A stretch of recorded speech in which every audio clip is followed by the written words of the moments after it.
I'm sure that when all this is over, Spain will remain equally unjust. Exiles who won't be able to return to their country, the one they left, so they wouldn't have to be unfairly imprisoned. For writing songs. And you know what they said? That in Spain the Bourbons are corrupt like no other. Man, and it wasn't bullshit what they were saying, was it? In Switzerland, they know it very well. In Spain, torture is cultured. They violate your rights. That's why an average of 163 families are evicted every day. Vindictive judges, obsolete courts, and Democrats in jail. It is here that building costs more than Reagan. A country where the media is often bought off.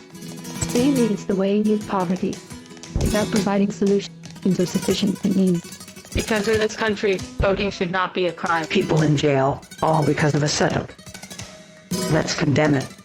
But mostly pressing our artists, we are also world champions of that. There is a reason why